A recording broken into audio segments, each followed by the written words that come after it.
கிறிஸ்துவுக்குள் மிகவும் அன்பாக அழைக்கப்பட்ட அன்புக்குரிய சகோதர சகோதரிகளே, உங்கள் யாவருக்கும் நம்முடைய பிதாவாகிய தேவனுடைய நாமத்தினாலும் நம்முடைய கர்த்தராகிய இயேசு கிறிஸ்துவின் இனிய நாமத்தினாலும் உங்கள் யாவருக்கும் கிருபையும் சமம் உண்டாத என்கிற அன்பின் வாழ்த்து முதலாக தெரிவித்துக் கொள்கிறேன். இப்படியாக நமது வாழ்நாட்களிலே இந்த ஒரு நாளை கூட கிருபையாக கூட்டி கொடுத்து இந்த நாளை நாம் காணும்படியாகவும் சகோதர சில ஒன்று கூடி அவரை துதிக்கும்படியாகவும் முகமாக அவர் கூடி அவரை அப்படி நாமத்தை மையப்படுத்தும்படியாகவும் கிருபை செய்த தேவனுக்கு நன்றிகளும் துதியும் எடுத்துக்கொள்ளலாம். ஸோ இப்படியாக இந்த மாலை வேளையிலும் கூட நம்முடைய ஆண்டோடைய மரணத்தை நினைவுகூர் வண்ணமாக பாடத்தை ஏற்படுத்தி கொடுத்த நம் தேவனுக்கு இன்னொரு விஷயம் நன்றிகளும் துதியும் எடுத்துக்கொள்வோம். ஸோ இந்த கூடைக்கு ஆரம்பமாக நம்மை ஜெபத்திலே வழிநடத்தும்படியாக நமது அன்பு சகோதரர் லாரன்ஸ் அவர்களே சபையின் சார்பாக கேட்டுக்கொள்கிறோம்.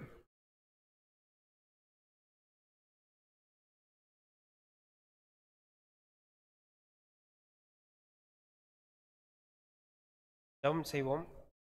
பரமண்டங்களிலே வீட்டிலிருந்து பூமியின் மனுமக்களாகிய எங்களை நம்முடைய கண்ணின் மணிகளைப் போல பாதுகாத்து வருகின்ற யாவை என்னும் பரிசு நாமம் கொண்ட எங்கள் உண்டான மீதேவனே, அப்பாவும் எங்கள் கர்த்தரும் இரட்சகருமான இயேசு கிறிஸ்துவின் மூலம் துதிக்கிறோம், ஸ்தோத்தரிக்கிறோம். தகப்பனே, கடந்து வந்த காலங்களிலிருந்து கூட நீதாமே எங்களை பாதுகாத்து வழிநடத்தி இந்த நாளையும் நாங்கள் காணும்படியாக செய்து இந்த நாளிலுமாக இந்த மாலை வேளையிலே சகோதர சகோதரியாக ஒன்று கூடி உடைய சத்தியத்தை கேட்பதற்கும் தியானிப்பதற்கும் கிருபை செய்திருக்கிறீர். அதற்காக கொடான கூடிய நன்றிகளை இருக்கிறோம். தகப்பனே, இப்படியா தகப்பனே, இந்த நினைவு கூறுதலின் பகுதியை நாங்கள் கடந்து செல்ல இருக்கிறோம்.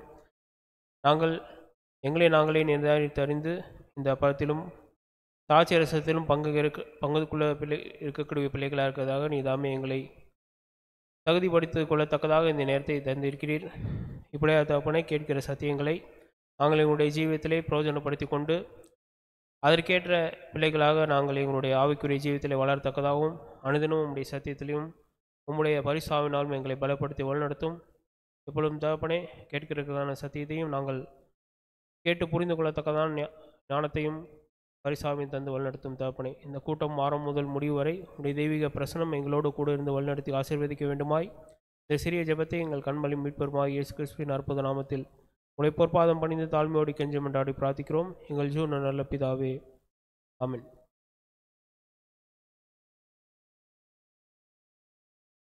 அன்புக்குரிய சகோதர சகோதரிகளே, நம்முடைய ஆண்டோடைய மரணத்தை நினைவுறும் வண்ணமாக சத்திய பாடங்களை மாலை வேளைகளை பார்த்து கொண்டு வருகிறோம். அதன் அடிப்படையும் கூட இன்றைக்கு ஒரு வேத பாடத்தை நாம் பார்க்க போகிறோம். பாடத்தின் தலைப்பானது நீங்கள் சோதிக்கப்படாதபடிக்கு. இந்த தலைப்பின் கீழ் தூதினை பகிர்ந்தளிக்குமாறு கோயம்புத்தூரில் இருக்கிற நமது அன்பு சகோதரர் வினோத் பாபு அவர்களை சபையின் சார்பாக கேட்டுக்கொள்கிறோம். Thank you brother. கிறிஸ்து இயேசுவுக்குள் மிகவும் அன்பாக அழைக்கப்பட்ட அன்பு சகோதர சகோதரிகளே, உங்கள் யாவருக்கும் கிறிஸ்து இயேசுவுக்கான அன்பையும் வாழ்த்துக்களையும் இந்த ஒரு மாலை வேளையிலே தெரிவித்துக் கொண்டு, தேவன் நம்மேல் வைத்த ஒரு அளவற்ற ஒரு கிருபை இந்த ஒரு நாளையும் கூட நம் வாழ்நாட்டிலே கிருபையை சேர்த்துக் கொடுத்து, விசேஷமாக இந்த ஒரு மாலை நேரத்திலும் நாம் சகோதர சகோதரிகளாக இந்த இணையதள வாயிலாக இணைந்த நம்ம ஆண்டவராகிய இயேசு கிறிஸ்துவின் மரணத்தை நினைவு கூறக்கூடிய அந்த தினத்திற்கு நம்மளை நாமளே ஆயத்தப்படுத்திக் கொள்ளும் வண்ணமாக இந்த ஒரு சத்திய பாடத்திற்கு நம்மை வழிநடத்தி வருகிற நம்முடைய ஆண்டவராகிய இயேசு கிறிஸ்து பிதாவாகிய தேவனுக்கு ஆண்டவராகிய இயேசு கிறிஸ்து மூலம் துதிகளையும் நன்றிகளையும் ஏற்றுக்கொண்டு இந்த ஒரு நாளிலும் கூட நாம பார்க்கறதுக்கூடிய ஒரு பாடத்தோட ஒரு தலைப்பு, நீங்கள் சோதனைக்கு உட்படாதபடிக்கு என்ற தலைப்பின் கீழாக நம்ம கொஞ்ச நேரம் நம்ம எதை குறிச்சு தியானிக்கலாம் அப்படின்னு பார்த்தோம்னா, இந்த சோதனைகளுக்குள்ள நம்ம போகுமா இல்லையா, இந்த சோதனைகளுக்குள்ள போகாதபடிக்கு நம்ம என்ன பண்ணணும்னா எப்படி பாதுகாத்துக்கிறது அப்படிங்கிற விஷயத்துக்குள்ள என்ன பண்றோம் பார்த்தீங்கன்னா இந்த ஒரு பாடத்தை நம்ம தியானிப்போம். சோ நமக்கு தெரியும், நம்ம ஆண்டவராகிய இயேசு கிறிஸ்துவனுடைய மரணத்தை நினைவு கூறக்கூடிய அந்த தினத்தை நோக்கி நம்ம என்ன பண்ணிட்டு இருக்கிறோம் பார்த்தீங்கன்னா டிராவல் பண்ணிட்டு இருக்கிறோம். ஸோ ரொம்ப பக்கத்துல வந்துட்டோம். ஸோ ரொம்ப பக்கத்துல வரக்கூடிய பிள்ளைகளுக்கு இது ரொம்ப ஸ்பெஷலான ஒரு நாள், ஆண்டவராகிய இயேசு கிறிஸ்துடைய மரணத்தை நினைவு கூறக்கூடிய அந்த ஒரு தினம். ஸோ அதுக்கு நாம ஆயத்தப்படுத்திக்கிறதுக்காக அநேக பாடங்கள் கொஞ்ச நாளைக்கு முன்னாடியே என்ன பண்றோம் பார்த்தீங்கன்னா ஸ்டார்ட் பண்றோம். ஸோ நமக்கு தெரியும், இந்த ஒரு நினைவு கூறுதல் அப்படிங்கிறது உலகத்தில் இருக்கக்கூடிய அநேக கிறிஸ்தவர்களுடைய பார்வையில வேற மாதிரி இருந்தா கூட ரொம்ப ஸ்பெஷலா யாருடைய பார்வையில இருக்கு அப்படின்னு பார்த்தோம்னா, புது சிருஷ்டிகள அழைக்கப்பட்ட நமக்கு என்ன இருக்கு பார்த்தீங்கன்னா, இந்த ஒரு தருணம் ரொம்ப முக்கியமான ஒரு தருணம். இது முக்கியமான தருணம் அப்படிங்கிறது யாருக்கு நல்லா தெரியும் அப்படின்னு பார்த்தோம்னா, ஆண்டவராகிய இயேசு கிறிஸ்துவுக்கு நல்லா தெரியும். பிதாவாகிய தேவனுக்கு நல்லா தெரியும், நமக்கு நல்லா தெரியும். அதே மாதிரி இந்த ஒரு விஷயம் யாருக்கும் நல்லா தெரியும் அப்படின்னு பார்த்தோம்னா, நம்மள கர்ஜிக்கிற சிங்கம் போல பார்த்துட்டு இருக்கிற சாத்தானுக்கும் என்ன தெரியும் பாத்தீங்கன்னா, இது ரொம்ப முக்கியமான ஒரு தருணம்ங்கிறது தெரியும். சோ அப்ப அவனுடைய பார்வை இந்த உலகத்துல யார் மேல இருக்கோ இல்லையோ, யார உற்று நோக்கிட்டு இருக்குன்னு பாத்தீங்கன்னா, தேவனுடைய பிள்ளைகளை என்ன பண்ணிட்டு இருக்கோம் அப்படின்னு பாத்தீங்கன்னா உற்று நோக்கிட்டு இருக்கும். சோ இந்த ஒரு தருணத்தை அவங்க எப்படி பிரயோஜனப்படுத்திடக்கூடாது அப்படிங்கறதுக்காக அநேக விஷயங்கள் அவன் என்ன பண்ணுவான்னு பாத்தீங்கன்னா, இடர்களா கொண்டு வர்றதுக்கு என்ன இருக்குன்னு பாத்தீங்கன்னா வாய்ப்பு இருக்குது. இப்ப இதைத்தான் என்ன பண்ண போறோம்னு பாத்தீங்கன்னா, அடுத்த கொஞ்ச நேரத்துல இந்த மாதிரி விஷயங்கள் எப்படி இருக்கும் அப்படிங்கறத இந்த பாடத்துல என்ன பண்ண போறோம் பாத்தீங்கன்னா கவனிச்சு போறோம். ஆண்டவராகிய இயேசு கிறிஸ்து அவருடைய மரணத்தை நெருங்கக்கூடிய தருவாயில அவருக்கு மட்டும் என்ன பண்ணலன்னு பாத்தீங்கன்னா, அந்த ஒரு பாடுகள் அப்படிங்கிற விஷயம் வரல. அவரோடு கூட சேர்ந்து அந்த விஷயம் யாருக்கும் வந்துச்சு அப்படின்னு பாக்குறோம்னா, அவரோடு கூட டிராவல் பண்ணிட்டு இருக்கக்கூடிய அப்போஸ்தலருக்கும் என்ன வந்துச்சுன்னு பாத்தீங்கன்னா, அநேக காரியங்கள் அவங்கள சோதிக்கும்படி என்ன வந்துச்சுன்னு பாத்தீங்கன்னா காரியங்கள் வந்துச்சு. அதத்தான் இயேசு கிறிஸ்து அவர்கிட்ட சொல்லும் போது எப்படி சொல்றான்னு பாத்தீங்கன்னா, பாருங்க, நீங்க சோதனைக்குள்ள போக கூடாது. அப்ப நீங்க சோதனைக்குள்ள போக கூடாதுன்னா நீங்க என்ன பண்ணுங்க அப்படிங்கிறன்னா, விழித்திருந்து என்ன பண்ணுங்க அப்படின்னா ஜெபம் செய்யுங்க அப்படிங்கிற விஷயத்த அவங்க முன்னாடி என்ன பண்றாரு பாத்தீங்கன்னா சொல்றாரு. அப்போ ஒரு முக்கியமான விஷயத்த சொல்றாரு. உங்களுடைய ஆவி எப்படிதான் இருக்கு அப்படின்னா ரொம்ப உற்சாகமா இருக்கு. ஆனா உங்க மாம்சம் எப்படி இருக்கு அப்படின்னா ரொம்ப ரொம்ப ரொம்ப ரொம்ப பலவீனமா இருக்கு. அப்ப அந்த பலவீனத்தை டெஸ்ட் பண்ற மாதிரி அநேக விஷயங்கள் என்ன ஆகும்னு பாத்தீங்கன்னா வரும். அது வந்தா நீங்க என்ன பண்ணிக்கூடாதுன்னா சோர்ந்து போக கூடாது. அப்படின்னா இப்ப நான் உங்களுக்கு சொல்றேன், விழித்திருந்து நீங்க என்ன பண்ணுங்க அப்படின்னா ஜெபம் பண்ணுங்கன்னு சொல்லிட்டு இந்த விஷயத்த யார பார்த்து சொல்றாருன்னு பாத்தீங்கன்னா, அவரோடு கூட டிராவல் பண்ணக்கூடிய அந்த அப்போஸ்தலர்கள் பார்த்து என்ன பண்றாரு பாத்தீங்கன்னா, அப்ப உங்களுக்கு சோதனைகள் வரும். கண்டிப்பா சோதிக்கணுங்கிற விஷயம் என்னதுன்னு பாத்தீங்கன்னா தேவைப்படுது. அப்ப அந்த சோதனைகள்ல நீங்க வெற்றி சிறக்கணும் அப்படின்னா உங்களுக்கு தேவையான விஷயத்த என்ன பண்ணுங்க அப்படின்னா, பிதாவாகிய தேவன்கிட்ட கேட்டு வாங்கிக்கோங்க. கேட்டு வாங்கிட்டு நீங்க ரொம்ப விழிப்புள்ளவர்களா இருந்தீங்க அப்படின்னா இந்த மாதிரி விஷயங்கள் எல்லாத்தையும் என்ன பண்ணலாம், ஈஸியா உங்களால என்ன பண்ண முடியும் அப்படிங்கிறதெல்லாம் ஓவர் கம் பண்ண முடியும் அப்படிங்கிற விஷயத்த என்ன பண்றதுன்னா பதிவு செய்யறேன். அப்ப நமக்குள்ள அடுத்த ஒரு கேள்வி என்ன வரும்னு பாத்தீங்கன்னா, பாருங்க பிரதர், சோதனைங்கிறது எனக்கு எப்ப இருந்தே டிராவல் ஆக ஸ்டார்ட் பண்ணுது அப்படின்னா, நான் எப்போ இந்த ஞானஸ்தான உடன்படிக்கைக்குள்ள தேவனோடு கூட அந்த நல்மனசாட்சி உடன்படிக்கை எடுத்தனும், அப்பவே எனக்கு என்ன விஷயம் ஸ்டார்ட் ஆயிடுச்சு அப்படின்னு பாத்தீங்கன்னா, எனக்குள்ள சோதனைங்கிற விஷயம் என்ன ஆயிடுச்சுன்னு பாத்தீங்கன்னா ஸ்டார்ட் ஆயிடுச்சு. அப்ப அந்த சோதனைங்கிறது எனக்கு அப்பவே ஸ்டார்ட் ஆயிடுச்சு. நான் எப்பதான் முடியும் அப்படின்னு பார்த்தோம்னா, நம்மளுடைய வாழ்க்கை எப்போ கிறிஸ்துவுக்குள்ள முடிக்கிறோமோ அது வரைக்கும் நமக்கு சோதனைங்கிற விஷயம் என்ன ஆயிடும் பாத்தீங்கன்னா இருக்கு, பாடுங்கிற விஷயம் இருக்கு. அப்ப இது எப்பவுமே இருக்கே பிரதர் அப்படின்னா நான் எப்படி புரிஞ்சுக்க? இப்ப பஸ்கா காலத்துல வரக்கூடிய விஷயங்களுக்கும் இந்த சோதனைகளுக்கும் நான் எப்படி வித்தியாசப்படுத்துறது அப்படின்னா, பாருங்க, சோதனைகள் ஒரு மனுஷனுக்கு எல்லா காலத்திலும் என்ன ஆகும் கண்டிப்பா வரும். எதுக்கு அப்படின்னா அவனை சோதிச்சு பாக்குறதுக்கு கண்டிப்பா வரும். அதுல ரொம்ப ஸ்பெஷலா எப்ப வரும் அப்படிங்கிறன்னா, இந்த பஸ்கா கால பகுதியில இந்த சோதனையினுடைய தாக்கம் என்ன ஆகும் அப்படின்னா ரொம்ப அதிகமா இருக்கும். ஏன் ரொம்ப அதிகமா இருக்கும் அப்படின்னு பாத்தீங்கன்னா, யாருக்கு இந்த மாதிரியான காரியங்கள் நடந்துச்சு அப்படின்னு பாக்கணும்னா, நம்ம ஆண்டவராகிய இயேசு கிறிஸ்துவுக்கு இந்த மாதிரியான காரியங்கள் நடந்துச்சு. அவருடைய வாழ்க்கையில நிறைய சோதனைகள் வந்தாலும் பெரும் பகுதி அவருடைய சோதனைகள் எங்கதான் இருந்துச்சுன்னு பாத்தீங்கன்னா, அவர் தன்னுடைய ஜீவ பலியை கொடுக்க போற தருணத்துக்கு கொஞ்சம் முன்னாடி அநேக சோதனைக்குள்ள என்ன பண்ணாரு பாத்தீங்கன்னா போனாரு. அப்ப அந்த அநேக சோதனைக்குள்ள அவர் போகும்போது அவருக்குள்ள இருந்த விஷயம் என்னாச்சுன்னு பாத்தீங்கன்னா, தான் எப்படியாச்சும் இந்த சோதனைகளை தாண்டி தான் வந்த நோக்கத்தை என்ன பண்ணணும்னு பாத்தீங்கன்னா சரியா செய்யணுங்கிற ஒரு மைண்ட் செட்டோட என்ன பண்ணாருன்னா, அவர் டிராவல் பண்ணி போகும்போது கூடவே டிராவல் பண்ண யாருக்கும் சோதனைகள் அதிகமா வந்துச்சு அப்படின்னு பாக்குறோம்னா, அப்போஸ்தலர்களா அழைக்கப்பட்ட அவர்களுக்கும் என்ன வந்துச்சுன்னா சோதனைகள் வந்துச்சு.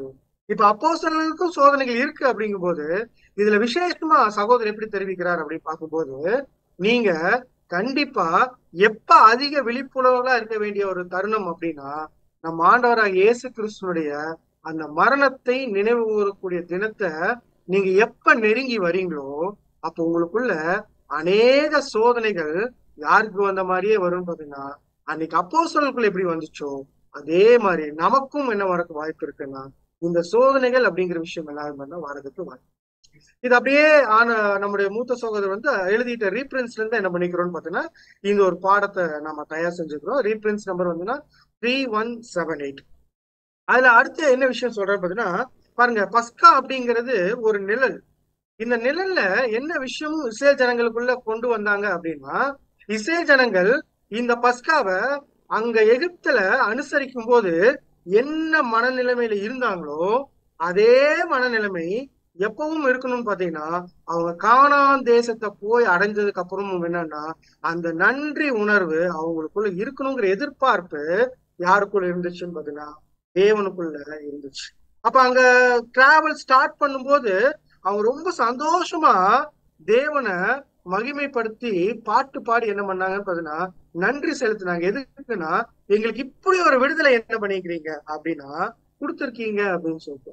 ஆனா அப்படியே டிராவல் பண்ணி கொஞ்சம் தூரம் வந்து கானான் அடைஞ்சதுக்கு அப்புறம் அந்த விஷயம் என்ன ஆயிடுச்சு அப்படின்னு பாத்தீங்கன்னா, ஒரு சிலருக்குள்ள அந்த ஒரு தாக்கம் அதிகமா இருந்தா கூட ஒரு சிலருக்குள்ள எப்படியா மாறிடுச்சு அப்படின்னா, அது ஒரு கடமையா பண்ணதாங்களே ஒழிய முழு மனசோட என்ன பண்ணல அப்படின்னா பண்ணல அப்படிங்கிற விஷயத்த நம்ம பதிவு செஞ்சுட்டு, இந்த விஷயம் இன்னைக்கு இருக்கக்கூடிய யூதர்கள் மத்தியில எப்படித்தான் இருக்கு அப்படின்னா, அவங்க எல்லாமே கடமையா தான் என்ன பண்ணாங்கன்னா செஞ்சாங்க.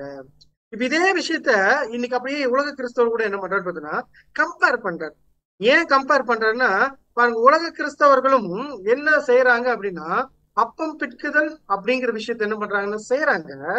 பட் அதற்குரிய தாற்பயத்தை என்ன பண்றது இல்லை அப்படின்னா, சரியா புரிஞ்சு என்ன பண்றது இல்லைன்னா பண்றது இல்லை. அப்போ யூதர்களுக்கும் இந்த கிறிஸ்தவர்களுக்கும் எந்த வித வேறுபாடும் என்ன பண்ணலன்னு பாத்தீங்கன்னா நம்மளால பார்க்க முடியல அப்படிங்கிறது. ஏன் அப்படின்னா, இவங்க ரெண்டு பேத்துக்குள்ளயுமே என்ன விஷயத்த அங்க பாக்குறாருன்னா, ரெண்டு பேருமே இயேசு கிறிஸ்துடைய மரணத்துக்குள்ள இருக்கக்கூடிய அந்த விஷயத்தினுடைய ஒரு தாற்பயத்தை என்ன பண்ணலன்னு பாத்தீங்கன்னா புரிஞ்சு என்ன பண்ணலன்னு பாத்தீங்கன்னா பண்ணல அப்படின்னு சொல்லிட்டு we are blessed அப்படிங்கிறது. ஏன் blessed அப்படின்னா, நமக்குள்ள என்ன விஷயமும் நல்லா தெரியும் அப்படின்னா, நாம இந்த முறைமைய அனுசரிக்கிறது எவ்வளோ பெரிய பிளஸ்ஸிங் அப்படிங்கறத யாருக்கு நல்லா தெரியும் பாத்தீங்கன்னா, புது சிருஷ்டியில அழைக்கப்பட்ட நமக்கு என்னன்னு பாத்தீங்கன்னா நமக்கு தெரியும். ஏன்னா இந்த ஒரு சுவிசேஷ யுகம் முழுக்கவே தேவன் யாருக்காகத்தான் கொடுத்திருக்காருன்னு பாத்தீங்கன்னா, இந்த புது சிருஷ்டிகள் ப்ரிப்பேர் ஆகி வர்றதுதான் என்ன பண்ணிக்கிறாரு கொடுத்திருக்காரு.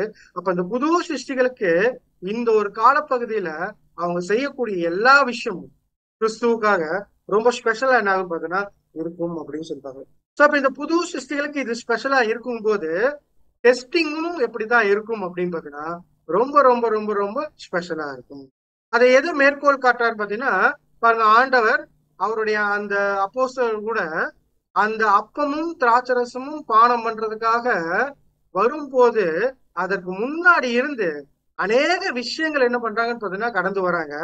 இந்த இடத்துல கூட என்ன பண்றாங்கன்னு பாத்தீங்கன்னா ஒரு சில சோதனைகளை கடந்துதான் என்ன பண்ணிக்கிறாங்கன்னா அப்போஸ்தலர்கள் எல்லா விஷயத்துக்குள்ளும் போயிட்டு வந்திருக்கிறாங்க அப்படிங்கிற விஷயத்த சொல்லிட்டு, இந்த காலப்பகுதி எப்படிப்பட்ட ஒரு காலப்பகுதியா இருக்கும் அப்படின்னா, இது ரொம்ப ஸ்பெஷலான டெஸ்ட் என்ன ஆகும்னு பாத்தீங்கன்னா இருக்கும்.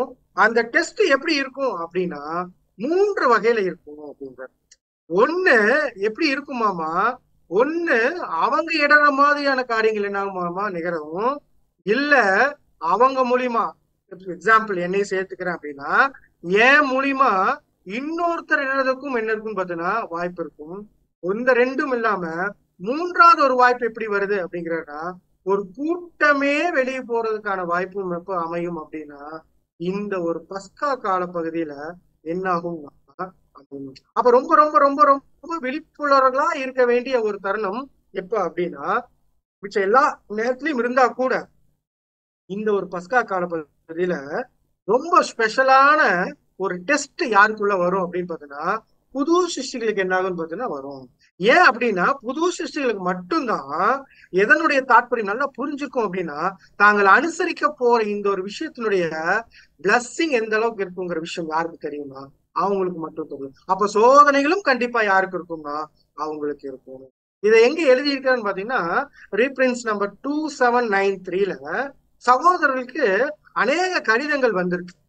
இந்த கடிதங்கள்ல எல்லாரும் கேட்ட கேள்வி என்ன அப்படின்னு பாத்தீங்கன்னா, பாருங்க, பஸ்கா கால பகுதியில எனக்கு விசேஷித்த சோதனைகள் என்ன ஆகுதுன்னு பாத்தீங்கன்னா வருது. நான் எப்படி இதை மேற்கொண்டு வரணும் அப்படிங்கும் போது அநேக ஆலோசனைகள் என்ன பண்றாருன்னா சகோதரர் கொடுக்குறாரு. அதுல முக்கியமான ஆலோசனை என்ன அப்படின்னா, நீங்க விழித்திருக்கணும் அப்படிங்கறதா ரொம்ப ரொம்ப ரொம்ப முக்கியமான விஷயம் அப்படின்னு சொல்லி என்ன பண்றாருன்னா சொல்றாரு. அதை எதை மேற்கோள் காட்டி சொல்றாருன்னா பாருங்க, ரோமர் 14ஆம் அதிகாரம் 13ஆம் வசனம் படிக்கலாங்களா? ரோமர் 14ஆம் அதிகாரம் 13ஆம் வசனம். இப்படி இருக்கிற நாம் இனிமேல் ஒருவரை ஒருவர் குற்றவாளிகள் என்று தீர்க்காதிருப்போமாக. ஒருவனும் தன் சகோதரனுக்கு முன்பாக தடுக்கலையும் இடரலையும் போடலாகாதென்று தீர்மானித்துக் கொள்ளுங்கள். சோ ரொம்ப அழகா எப்படி சொல்றாருன்னா பாருங்க, இந்த காலப்பகுதியில ரொம்ப ஸ்பெஷல் டெஸ்ட் வரும். அந்த ஸ்பெஷல் டெஸ்ட்ல நானும் என்ன பண்றேன்னு பார்த்தீங்கன்னா இடறதுக்கு வாய்ப்பு இருக்கு. அடுத்து யாரையும் இடர்களுக்குள்ள கொண்டு போறதுக்கு எனக்கு வாய்ப்பு இருக்கு அப்படின்னா, இன்னொரு சகோதரியும் என்ன பண்றது பார்த்தீங்கன்னா இடர்களுக்குள்ள கொண்டு போறதுக்கு என்ன இருக்குன்னா வாய்ப்பு இருக்கு.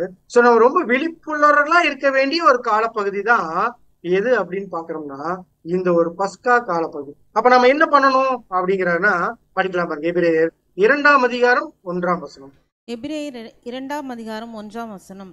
ஆகையால் நாம் கேட்டவைகளை விட்டு விலகாதபடிக்கு அவைகளை மிகுந்த ஜாக்கிரதையாய் கவனிக்க வேண்டும். சோ ரொம்ப ஸ்பெஷலா சொல்லக்கூடிய விஷயம் என்னன்னா, நம்ம கேட்ட எல்லா விஷயத்தையும் விட்டு விலகாம இருக்கணும் அப்படின்னா நம்ம என்ன பண்ணணும் அப்படிங்கிறதுனா மிகுந்த ஜாக்கிரதையாய் எல்லா காரியத்தையும் நீங்க என்ன பண்ணுங்கன்னா ரொம்ப கூர்ந்து கவனிங்க. அது எதை நோக்கி உங்களை டிராவல் பண்ண வைக்கணும். ரொம்ப ரொம்ப விழிப்புள்ளவர்களா நம்ம வாழ்க்கைக்குள்ளா இருக்கணும். ரொம்ப ஸ்பெஷலா எப்ப இருக்கணும் அப்படிங்கிறதுனா இந்த ஒரு பஸ்கா கால பகுதியில இருக்க வேண்டியது ரொம்ப ரொம்ப அவசியம். ஏன் அப்படின்னா எனக்கே தெரியாம நான் எதுக்குள்ள போறதுக்கு வாய்ப்பு இருக்குன்னா ஒரு இடர்களுக்குள்ள போறதுக்கு வாய்ப்பு இருக்கு. நான் போனா கூட பரவாயில்ல, இன்னொரு சகோதரனுக்கு கூட என்ன பண்றதுக்கு வாய்ப்பு இருக்குன்னா இந்த இடர்களுக்குள்ள கொண்டு போறதுக்கு என்ன இருக்குன்னு பாத்தீங்கன்னா வாய்ப்பு இருக்கு. அப்ப மிகுந்த ஜாக்கிரதையா இருக்க வேண்டிய ஒரு காலப்பகுதி எது அப்படிங்கிறதுனா இந்த ஒரு பஸ்கா காலப்பகுதி அப்படின்னு சொல்லிட்டு இதுக்கு அநேக எக்ஸாம்பிள்ஸ் யாரை வச்சு எடுத்து வைக்கிறான்னு பாத்தீங்கன்னா அப்போஸ்தலர்களுடைய காலப்பகுதியில நடந்த விஷயங்கள் எடுத்து என்ன பண்றான்னு பாத்தீங்கன்னா பாருங்க, ஆண்டவராகிய இயேசு கிறிஸ்து தன்னுடைய ஜீவனை பலியா கொடுக்கறதுக்கு அந்த ஒரு தருணத்துல அதற்கு முன்னாடி நடந்த சம்பவங்களை ஒவ்வொன்றா என்ன பண்றான்னு பாத்தீங்கன்னா எடுத்து வச்சு இது எல்லாமே அவங்களை எதுக்குள்ள கொண்டு போச்சுன்னு பாத்தீங்கன்னா ஒரு சோதனைக்குள்ள என்ன பண்ணுச்சுன்னு பாத்தீங்கன்னா கொண்டு போச்சு. அப்ப அந்த சோதனைகளுக்குள்ள கொண்டு போகும்போது அதனுடைய விஷயங்கள் என்னாச்சுன்னு பாத்தீங்கன்னா ஒவ்வொருத்தரையும் இடர்களுக்குள்ள கொண்டு போறதுக்கு என்னவா இருந்துச்சுன்னு பாத்தீங்கன்னா ஒரு வாய்ப்பா அமைஞ்சுது அப்படின்னு சொல்லிட்டு அந்த ஒவ்வொரு சம்பவத்தையும் எடுத்து என்ன பண்றாரு பாத்தீங்கன்னா நமக்கு ஒரு பாடமா இதுக்குள்ள என்ன இருக்குங்கிறத எடுத்து வைக்கிறாரு. அதை எந்த சம்பவத்தை ஃபர்ஸ்ட் எடுத்து வைக்கிறான்னு பாத்தீங்கன்னா யோவான்ல அநேக தருணங்கள் இயேசு கிறிஸ்து கூட டிராவல் பண்ண அவருடைய சீஷர்களாகட்டும் அவருடைய அப்போஸ்தலராகட்டும் கூட நிறைய பேர் என்ன பண்ணிட்டே இருக்கிறாங்கன்னா டிராவல் பண்ணிட்டே இருக்கிறாங்க. அப்படி டிராவல் பண்ணிட்டு இருக்கிற அநேகர் மத்தியில நிறைய விஷயங்கள் ஆண்டவராகிய இயேசு கிறிஸ்து பகிர்ந்துகிட்டே இருக்கிறார். இந்த பரலோக ராஜ்யத்துக்குரிய காரியங்கள், பேரபிள்ஸ், அநேக விஷயங்கள் என்ன பண்ணிட்டு இருக்கிறாருன்னா பகிர்ந்துட்டே இருக்கிறாரு. ஆனா தான் மரணம் அடைய போறதுக்கு கொஞ்சம் முன்னாடி அவர் என்ன ஒரு விஷயத்தை எடுத்து வைக்கிறாருன்னு பாத்தீங்கன்னா ரொம்ப முக்கியமான ஒரு விஷயத்த என்ன பண்றாருன்னா எடுத்து வைக்கிறாரு. என்ன சொல்றாருன்னா பாருங்க, இப்ப நான் உங்களுக்கு சொல்றேன், என் மாம்சத்தையும் என் ரத்தத்தையும் நீங்க பானம் பண்ணல அப்படின்னா உங்களுக்கு எனக்குள்ள என்ன இல்லை அப்படின்னா பங்கு இல்ல அப்படிங்கிற விஷயத்த என்ன பண்றாருன்னா எடுத்து முன்னால வைக்கிறாரு. இப்படி எடுத்து முன்னால வச்ச உடனே அதை கேக்குறாங்க. கேட்டோன்ன அநேகரோட சிந்தையிலிருந்து என்ன ஒரு பாயிண்ட் வந்துச்சு அப்படின்னா பாருங்க, இந்த விஷயம் எப்படி இருக்குன்னா ரொம்ப கடினமான உபதேசமா இருக்குது. இது நம்மளால என்ன பண்ண முடியாது அப்படின்னா நம்மளால இதை ஃபாலோ பண்ண முடியாதுன்னு சொல்லிட்டு அந்த டைம்ல இருந்து அநேகர் என்ன பண்ணாங்கன்னு பாத்தீங்கன்னா ஆண்டவராகிய இயேசு கிறிஸ்துவ ஃபாலோ பண்றதை விட்டுட்டு என்ன பண்ணாங்க அப்படின்னா பின்வாங்கி போகக்கூடிய சம்பவம் என்னாச்சுன்னு பாத்தீங்கன்னா நடந்துச்சு. அப்ப கேக்குறாங்க, கேட்ட உடனே இயேசு கிறிஸ்து கூட அநேக விஷயங்கள் என்ன பண்ணிக்கிறாருன்னா கேட்டிருக்காங்க. அவர் சொல்ற அநேக விஷயங்கள் பார்த்திருக்காங்க. அவர் செய்த அற்புதங்கள், அடையாளங்கள் எல்லாத்தையும் பார்த்தா கூட இந்த ஒரு வார்த்தை நிறைய பேத்த என்ன பண்ண வச்சுது அப்படின்னு பாத்தீங்கன்னா, அவரை விட்டு பின்வாங்கக்கூடிய ஒரு சம்பவம் என்னாச்சுன்னு பாத்தீங்கன்னா அந்த இடத்துல நடந்துச்சு. பாருங்க, அதே விஷயத்த இன்னொருத்தரும் கேட்டுட்டே இருக்கிறார் பக்கத்திலே நின்று. யார் அப்படின்னா பேதுருவும் அதே விஷயத்த என்ன பண்ணிட்டு இருக்கிறாருன்னா கேட்டுக்கிறாரு. இப்ப ஆண்டவர் பாக்குறாரு, நிறைய பேர் என்ன பண்ணிட்டாங்க அப்படின்னா ஆண்டவர் இயேசு கிறிஸ்துவ ஃபாலோ பண்றதை விட்டுட்டு அப்படியே பின்வாங்கி போறாங்க. இப்ப எல்லாத்தையும் பாக்குற மாதிரியே இப்ப அப்போஸ்தலரையும் பார்த்து என்ன சொல்றேன்னா, பாருங்கப்பா, உங்களுக்கும் ஒருவேளை என்னை விட்டுட்டு போகணும்னு மனசு இருந்தா நீங்க என்ன பண்ணலாம் அப்படின்னா போகலாம் அப்படிங்கிற விஷயத்த என்ன பண்றேன்னு சொல்றாரு. உடனே பேதுரு எந்திரிச்சு என்ன சொல்றேன்னா, நாங்க எங்க போவோம்? நித்திய ஜீவ வசனங்கள் யாருக்கு அப்படின்னா உம்மிடத்தில் இருக்குங்கிற ஒரு அழகான பாயிண்ட் என்னன்றாருன்னா எடுத்து வைக்கிறாரு. அப்ப எல்லாருக்குமே இருக்கிறாங்க, பேதரும் இருக்காரு. அந்த வார்த்தை எல்லாத்துக்குமானதுதான். ஆனா பேதருக்குள்ள இருந்த அண்டர்ஸ்டாண்டிங் யாருக்குள்ளும் என்ன பண்ணேன்னு பார்த்தீங்கன்னா இல்ல. அநேகர் என்ன பண்ணாங்க அப்படின்னா பின்வாங்கி போகக்கூடிய சூழ்நிலை என்னாச்சுன்னு பாத்தீங்கன்னா அந்த இடத்துல வந்துச்சு. இதே மாதிரி சம்பவம் என்னாச்சுன்னு இதே மாதிரி சம்பவம் இந்த ஒரே சம்பவம் தான். ஆனா அந்த சம்பவத்துல 2 பேர் என்ன பண்றாங்கன்னு பாத்தீங்கன்னா, ஒருத்தர் அண்டர்ஸ்டாண்டிங்குள்ள போறாரு பெட்டரா, ஒருத்தர் என்ன பண்றாரு பாத்தீங்கன்னா அந்த சம்பவத்துல இருந்து இடலாய் போறதுக்கு என்ன இருக்குன்னு பாத்தீங்கன்னா வாய்ப்பு இருக்கு. ஒரே சம்பவம் 2 பேத்துக்குள்ள வித்தியாசமான சூழ்நிலையில் என்னாச்சுன்னு பாத்தீங்கன்னா கொண்டு வருது அப்படிங்கிறது என்ன பண்றாருன்னா நம்ம மூத்த சகோதரர் எடுத்து வைக்கிறார். அடுத்த ஒரு பாயிண்ட் என்ன பண்றாருன்னு பாத்தீங்கன்னா அடுத்த ஒரு சம்பவத்தை எடுத்து வைக்கிறார். என்ன சம்பவம்னா பாருங்க, அவர் கூடவே டிராவல் பண்றாரு. அவர் எங்க போனாலும் இவரும் எங்க போனாலும் கூட போவாரு. எல்லா விஷயத்தையுமே அவருக்காகவே என்ன பண்ணாரு பாத்தீங்கன்னா அவர் கூடவே இருந்து செஞ்சுட்டு கடைசியா அவர் மரணத்துக்கு கொஞ்சம் முன்னாடி ஆண்டவரை காட்டி கொடுக்கக்கூடிய அந்த மிகப்பெரிய ஒரு மோசமான செயலை யார் செய்ய ஆரம்பிச்சுட்டாங்க அப்படின்னா யூதாசும் என்ன பண்றாரு பாத்தீங்கன்னா செய்ய ஆரம்பிச்சு. அப்ப அதே கால பகுதியில தான் நிறைய பேர் இடங்களுக்குள்ள போய் என்ன பண்ணாங்கன்னா ஆண்டவரை இயேசு கிறிஸ்துவை பின்பற்றதை விட்டுட்டு வெளியே போனாங்க. அப்ப அந்த மனசை யாரு பார்த்தீங்கன்னா சோதிச்சு பார்த்து தேவன் கிறிஸ்து என்ன பண்ணாருன்னா ஒரு சிலர் மட்டும் என்ன பண்றாருன்னா கூட்டி சேர்த்துக்கிறாரு. இப்ப அடுத்த ஒரு சம்பவத்துல என்ன சொல்லி கொடுக்குறாருன்னு பாத்தீங்கன்னா பாருங்க, கூடவே தான் டிராவல் பண்றாரு. அவரும் என்ன பண்றாரு பாத்தீங்கன்னா அப்போஸ்தலனுக்குள்ளதான் என்ன பண்றாரு பாத்தீங்கன்னா இருக்கிறாரு. அநேக தருணத்துல இயேசு கிறிஸ்து கூடவே இருந்தா கூட கடைசியா அவரு தன்னுடைய மாம்ச பலவீனத்துல என்ன பண்றாரு பாத்தீங்கன்னா விழுந்து போகக்கூடிய சம்பவம் என்னாச்சுன்னு பாத்தீங்கன்னா அந்த பண ஆசை இப்ப யார வேலை செய்ய வச்சிருச்சு அப்படின்னு பாத்தீங்கன்னா இங்க இருக்கக்கூடிய யூதாஸ் என்ன பண்ண பண்ணுச்சுன்னு பாத்தீங்கன்னா வேலை செய்ய வந்துச்சு. அது எப்படி அவரே பண்றான்னு பாத்தீங்கன்னா பாருங்க, அவங்க ஒரு சிந்திச்சுட்டு இருக்கிறாங்க, யாராச்சும் நமக்கு என்ன பண்ணுவாங்க, காட்டி கொடுக்க மாட்டாங்களா அப்படிங்கிற விஷயத்த எல்லாரும் யோசிக்கும் போது யூதாஸ் தானே போறாரு. நானே போய் என்ன பண்றேன்னா பாருங்க, நான் என்ன பண்றேன் அப்படின்னா ஆண்டவர் இயேசு கிறிஸ்து என்ன பண்றேன் காட்டி கொடுக்குறேன், நீங்க என்ன பண்ணுங்க அப்படின்னா அதற்குரிய கூலி என்ன பண்ணுங்க அப்படின்னா எனக்கு கொடுங்க அப்படின்னு சொல்லிட்டு அந்த விஷயத்த என்ன பண்றேன்னா முன்னெடுத்து வைக்கிறேன். அப்ப எல்லாமே சூழ்நிலை எப்படி இருக்குன்னு பாத்தீங்கன்னா யூதாஸ்க்கு முன்னாடியே கூட டிராவல் பண்ணா கூட அவருக்குள்ள இந்த பலவீனம் என்ன ஆயிடுச்சு அப்படின்னா அந்த பலவீனத்தை அவரால் என்ன பண்ண முடியும் மேற்கொள்ள முடியாம அந்த தருவாயில அதுவும் பஸ்கா ஆண்டவராகிய இயேசு கிறிஸ்து மரணத்துக்கு போறதுக்கு கொஞ்சம் முன்னாடி அந்த பலவீனம் என்ன பண்ணுச்சு பார்த்தா அவர் ஆட்கொண்டு அந்த மேலான ஒரு அழைப்பை விட்டு போகக்கூடிய ஒரு சம்பவம் என்னாச்சுன்னு பாத்தீங்கன்னா நடந்துச்சு அப்படிங்கிறது. இப்போ 2 சம்பவத்துல என்ன பண்ணிக்கிறோம்னு பாத்தீங்கன்னா 2 சம்பவமே என்ன சொல்லி கொடுத்துச்சுன்னா பாருங்க, ஆண்டவராகிய இயேசு கிறிஸ்து அவருடைய மரணத்தை ஒட்டி நடக்கக்கூடிய விஷயத்த என்ன பண்றாருன்னா சொல்லிட்டு. இப்ப இந்த சம்பவங்கள் எல்லாம் நடந்துட்டு இருக்கும்போது ஆண்டவருக்கு நல்லா தெரியும் இவங்க எல்லாமே எதுல இருக்கிறாங்க அப்படின்னா பலவீனத்துல இருக்கிறாங்கிற விஷயம் நல்லாவே தெரியும். இப்ப அவங்கள பலப்படுத்தணுமா? இப்ப இந்த பலப்படுத்துற வேலையை ஆண்டவராகிய இயேசு கிறிஸ்து எப்படி செஞ்சாருன்னா படிக்கலாம் பாருங்க. மத்தேயு 16ஆம் அதிகாரம் 21ஆம் வசனம். மத்தேயு 16ஆம் அதிகாரம் 21வது வசனம். அது முதல் இயேசு தாம் எருசலேமுக்கு போய் மூப்பராலும் பிரதான ஆசாரியராலும் வேத பாரகராலும் பல பாடுகள் பட்டு கொலையுண்டு 3ஆம் நாளில் எழுந்திருக்க வேண்டும் என்பதை தம்முடைய சீஷர்களுக்கு சொல்லத் தொடங்கினார். அப்ப அவரு இவங்களை கம்ஃபர்ட் பண்றாரு. எப்படி கம்ஃபர்ட் பண்றாருன்னு பாத்தீங்கன்னா, அந்த சம்பவத்தை முன்னாடியே சொல்றாரு. என்ன சொல்றேன்னா, பாருங்க, நான் என்ன பண்ண போறேன் அப்படின்னா, எருசலேமுக்கு போறேன். எருசலேமுக்கு போனா மூப்பர்கள், பிரதான ஆசாரியர்கள், வேதபாரர்கள், அவங்க எல்லாரும் என்ன பண்ண போறாங்கன்னா, ஒரு மிகப்பெரிய ஒரு பாடுகளுக்குள்ள என்னை கொண்டு போறாங்க. கொண்டு போய் உச்சமா என்ன பண்ண போறாங்க அப்படின்னா, கொலை செய்ய போறாங்கிற விஷயத்த இப்ப யாருக்கு முன்னாடியே சொல்லிட்டு இருக்கிறாருன்னா, அவருடைய சீஷர்களுக்கு என்ன பண்றாருன்னா முன்னாடியே சொல்லிட்டு. அப்ப இது ஏன் ஆண்டவராகிய இயேசு கிறிஸ்து அவங்களுக்கு முன்னாடியே இந்த விஷயத்த சொல்லணும் அப்படின்னா, இப்ப இந்த விஷயம் அவங்களுக்கு எப்படி இருந்துடக்கூடாது அப்படின்னா, ஒரு மிகப்பெரிய ஒரு ஷாக்கா என்ன பண்ணிருக்கூடாதுன்னா இருந்திருக்கூடாது.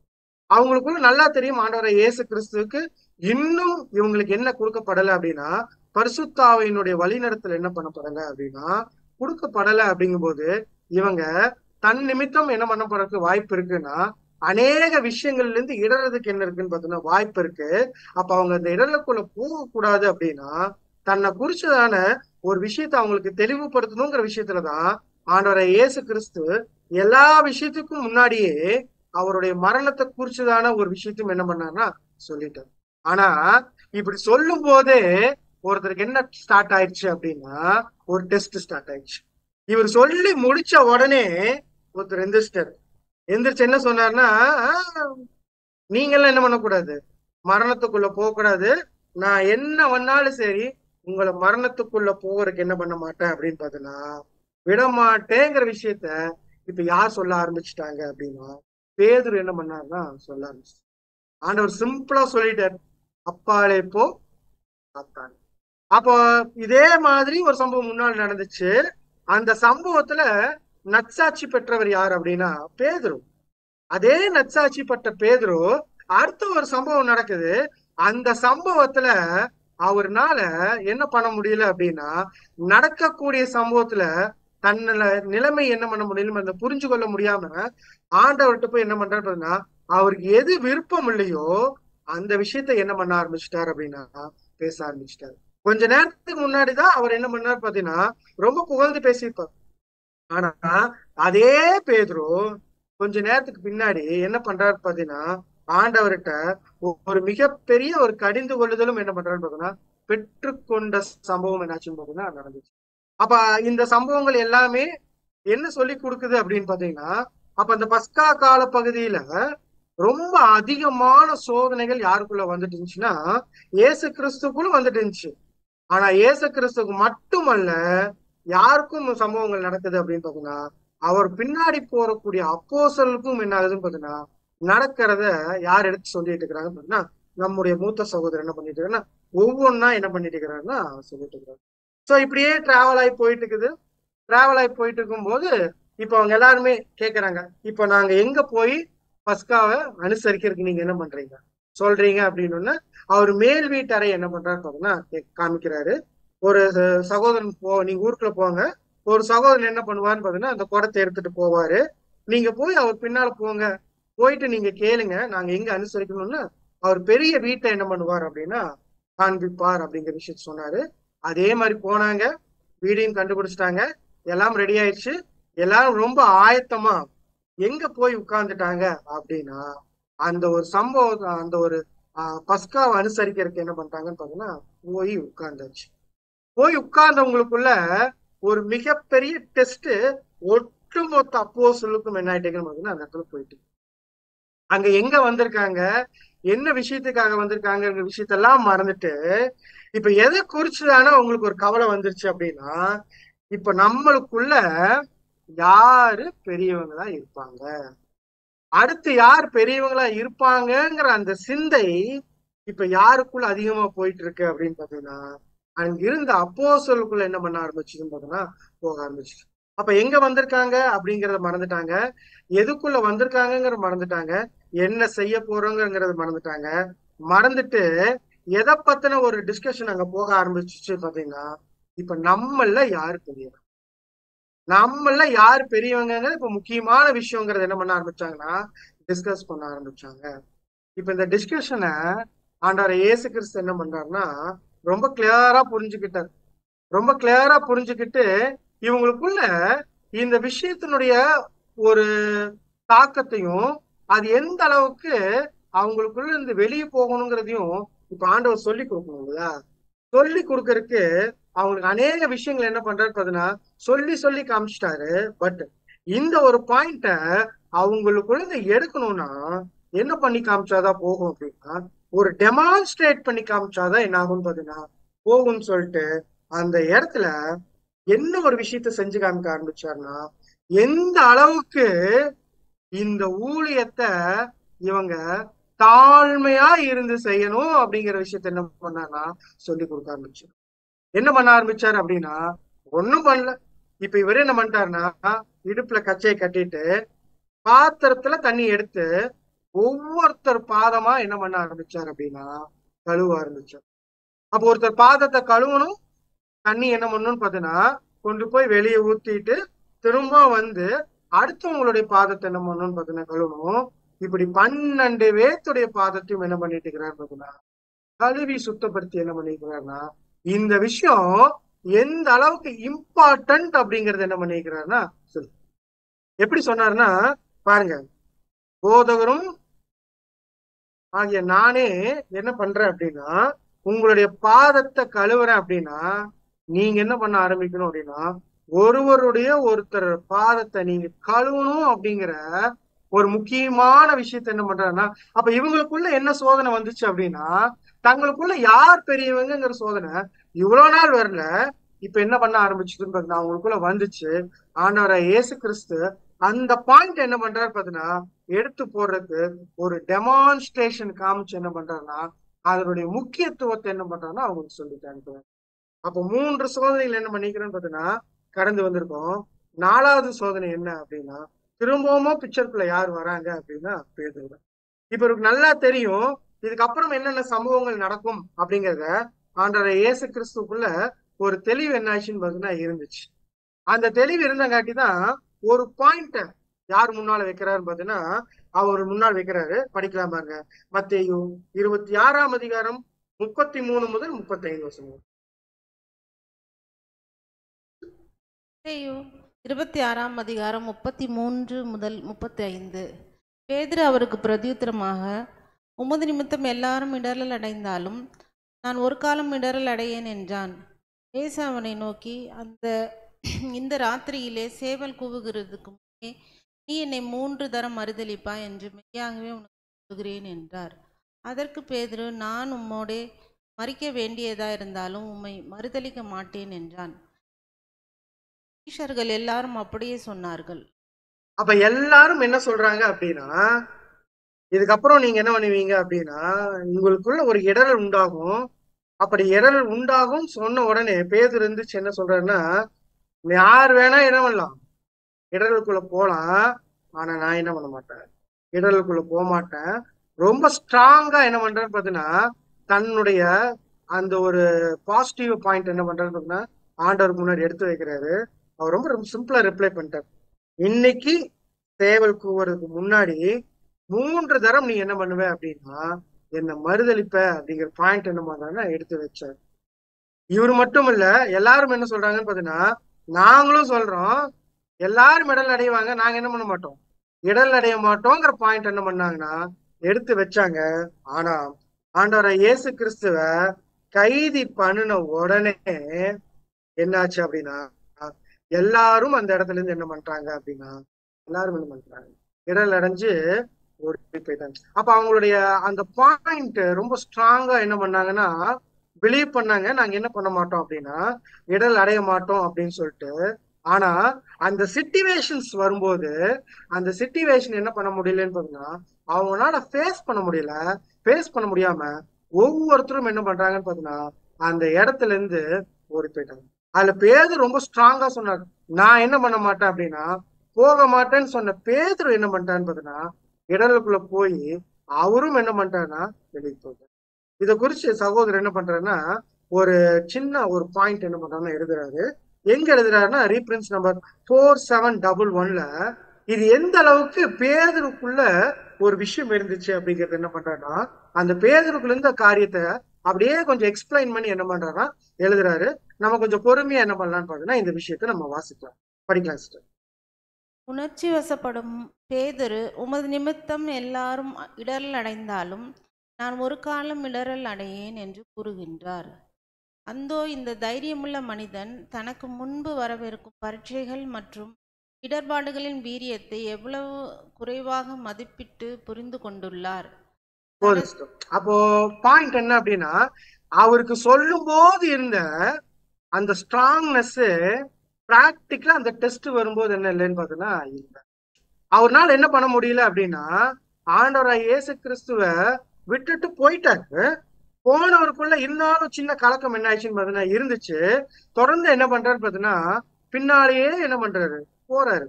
பின்னாலேயே போனாலும் அந்த இடத்துக்கு போயிட்டு அவங்க இனியும் ஆண்டவராய் இயேசு கிறிஸ்து கூட இருந்தவர் தான் அப்படின்னு உடனே ஃபர்ஸ்ட் என்ன பண்றாரு, ஐயோ நான்லாம் என்ன இல்லை, அவர் கூட இருந்தவன் இல்லைன்னு சொல்லிட்டு மறுதளிக்க ஆரம்பிச்சு. அப்ப சொல்லும் போது அவருக்குள்ள இருந்த அந்த ஒரு ஸ்ட்ரென்த், அந்த கான்பிடென்ட் பிராக்டிக்கலா அந்த டெஸ்ட் வரும்போது என்ன ஆயிடுச்சு அப்படின்னு பாத்தீங்கன்னா, அவர்னால அது என்ன பண்ண முடியலன்னு பாத்தீங்கன்னா வித்ஸ்டாண்ட் பண்ண முடியல. அதான் சகோதரர் என்ன சொல்றேன்னா, அதனுடைய அந்த ஒரு தாக்கத்தை இவர் என்னவா பண்ணிட்டாருன்னா ரொம்ப லேசா என்ன பண்ணிட்டாருன்னு பாத்தீங்கன்னா மதிப்பிட்டுட்டார். அப்ப ரெண்டாவது ஒரு டெஸ்ட் வருது. ரெண்டாவது ஒரு டெஸ்டும் என்ன பண்றாரு பாத்தீங்கன்னா, அந்த அம்மா கேக்குது, நீயும் நல்லா தெரியும் அவரோட இருந்தவர் தான் அப்படின்னு. திரும்பவுமா என்ன பண்றாரு பாத்தீங்கன்னா மறுதளிச்சாரு. மூன்றாவது தரம் என்ன பண்ண ஆரம்பிச்சுட்டாருன்னா, மறுதளிச்சோட நிறுத்தல, சபிக்க என்ன பண்ணிட்டாருன்னு பாத்தீங்கன்னா ஆரம்பிச்சிட்டாரு. அப்ப ரொம்ப லேசா என்ன பண்ணிட்டாரு பாத்தீங்கன்னா, அந்த விஷயத்த யார் புரிஞ்சுக்கிட்டாங்கன்னா பேதுரு புரிஞ்சுக்கிட்டாரு. அந்த புரிஞ்சுக்கிட்டங்காட்டி அவர்னால அந்த டெஸ்ட் என்ன பண்ண முடியல அப்படின்னு பார்த்தோம்னா வித்ஸ்டாண்ட் பண்ண முடியல. படிக்கலாம் சிஸ்டர். தனது உணர்ச்சி வசப்படும் சுபாவத்தில் உள்ள பலவீன பாகங்களை எவ்வளவு குறைவாக மதிப்பிட்டு புரிந்து கொண்டுள்ளார். எனினும் ஒருவேளை இவர் போதகரை மறுதளித்து விட்டாரே என்று நாம் வருத்தம் அடைந்தோம் என்றால், பிற்காலங்களில் இயேசுதான் மேசியா என்று இவரை அறிக்கை பண்ணினது அவரிடத்திலான தனது உண்மையை எதுவும் அசைக்க முடியாது என்று இவர் அறிக்கை பண்ணினது வெளிப்பட்ட இவருடைய விசுவாசம், அன்பு மற்றும் வைராக்கியங்களை கண்டு நாம் கலிகூற வேண்டியவர்களாக இருக்கின்றோம். இங்க பாயிண்ட் என்ன அப்படின்னு பாத்தீங்கன்னா, இங்க மறுதளிச்சா கூட பேதுரு அது மறுதளிக்கும் போது அவருக்குள்ள என்ன இல்லைன்னு பாத்தீங்கன்னா, நம்ம மறுதளிக்கிறோங்கிற அந்த பாயிண்ட் என்ன பண்ணலன்னு பாத்தீங்கன்னா அவருக்குள்ள வரல. ஆனா மறுதளிச்சதுக்கு அப்புறம் எப்ப அந்த சேவல் கூவுச்சோ, சேவல் கூவுனதுக்கு அப்புறம் அதை நினைச்சு பயங்கரமா என்ன பண்றாரு பாத்தீங்கன்னா மனஸ்தாபப்பட்டுட்டு, இயேசு கிறிஸ்து உயிர் தெழுந்ததுக்கு அப்புறம் இவருக்குள்ள அதுவும் பரிசுத்தாவி கிடைச்சதுக்கு அப்புறம் ரொம்ப ஸ்ட்ராங்கா ஆண்டவரை இயேசு கிறிஸ்துக்காக வாழ்ந்த ஒருத்தர் யார் அப்படின்னு பார்த்தோம்னா பேதுரு. அப்ப அவருக்குள்ள அந்த ஒரு டெஸ்ட் வரும்போது அவருக்குள்ள என்ன இல்லைன்னு பாத்தீங்கன்னா அந்த ஒரு புரிந்து கொள்ளுதல் இல்லை. பட் பின்னாடி பயங்கரமான ஒரு அண்டர்ஸ்டாண்டிங் என்ன வச்சுன்னா அவருக்குள்ள வந்து மிகப்பெரிய ஒரு சாட்சியான ஒரு வாழ்க்கை யாரு வாழ்ந்திருக்காங்க அப்படின்னா பேதுரு வாழ்ந்திருக்காரு அப்படிங்கிறது சகோதரர் சொல்றேன்.